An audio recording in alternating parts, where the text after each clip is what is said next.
J'ai une question pour vous, les amis. Vous êtes plutôt mer ou piscine? Mer, quand même, c'est bien. Mer. Les deux. Ouais. Ok.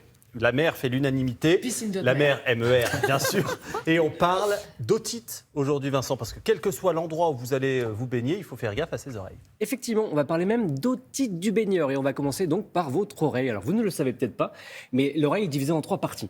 La partie interne, c'est elle qui permet un petit peu votre équilibre. La partie moyenne, elle est également sujet aux otites, notamment pendant les rhumes au moment de l'hiver. Et puis la partie externe, c'est là où vous mettez votre doigt. C'est le petit conduit auditif qui, lui, va être responsable, qui peut être responsable d'otite externe. Et comment ça se passe? On parlait effectivement de l'otite du baigneur. En réalité, quand l'été, notamment en ce moment, et qu'on se baigne dans les lacs, dans la mer, dans les piscines, l'eau peut stagner un petit peu dans l'oreille, modifier le pH. Et là, c'est la fête aux germes qui peuvent proliférer et donner une otite externe.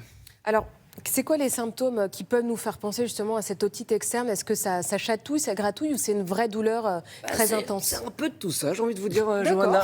Un petit mélange. En réalité, au début, vous avez la sensation que l'oreille est bouchée. On parle de plénitude d'oreille, effectivement. Et puis, ça va commencer à gratouiller.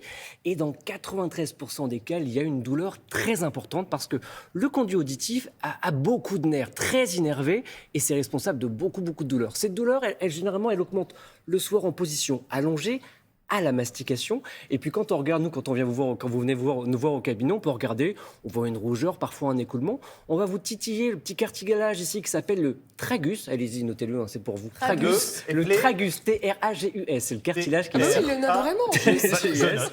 Moi, le docteur me dit de noter. Tragus qui me gêne. Voilà, mais comme ça. on va effectivement appuyer sur le tragus, tirer l'oreille. Ça, c'est un faisceau d'éléments, notamment également en regardant avec un otoscope dans votre oreille pour regarder si c'est bien une otite externe qui ne touche pas le tympan. Vous parlez d'otite du baigneur. Est-ce qu'on peut faire des otites du baigneur sans se baigner? Ça paraît contre-intuitif, mais... Contre-intuitif, mais oui. Et notamment, douche oui, alors on a la douche, notamment avec vous qui avez les cheveux longs, bien vu, mesdames. Valérie. Je pense également à Anna. Parce qu'en fait, quand on a les cheveux longs, généralement, on sèche un petit peu moins bien l'eau qui peut stagner dans les oreilles et du coup, là aussi, déséquilibrer la flore au niveau de l'oreille. En ce moment, il fait très chaud et la transpiration dans les oreilles peut également être une cause d'otite externe. Donc on a également le côté traumatique lorsqu'on vous dit toujours arrêtez avec les cotons-tiges parce que de temps en temps vous pouvez un petit peu gratouiller l'oreille. Je pense également aux patients qui ont des prothèses auditives qui parfois ça peut être un peu également traumatique avec l'embout. Il y a également une malformation parfois anatomique qui peut gêner l'écoulement de l'eau ou alors un problème de peau. Voilà. Il y a différents éléments, différentes causes qui peuvent être à l'origine de ces otites externes en dehors de la baignade. Et quelles sont justement les solutions assez efficaces pour s'en protéger? Alors, maintenant, je connais vos préférences sur la mer ou sur la piscine. Essayez de ne pas mettre la tête sous l'eau. Ce serait déjà la première consigne. Mais c'est sympa, pas quand marrant. même. C'est pas marrant. Ou des bouchons d'oreille. Effectivement. Alors voilà, vous avez hors dehors de la tête de l'eau, mais on n'aime pas trop. Sinon, il y a effectivement les bouchons d'oreille. C'est très efficace que vous pouvez avoir en pharmacie. Il y a ces bandeaux qui vous donnent une tête très sexy. Adrien, allez-y, vous pouvez opter pour un petit bandeau pour cet été. Comme ça sera très bien avec ce type de bain. C'est notre dignité, docteur. C'est pas notre Pensez dignité. à vos oreilles.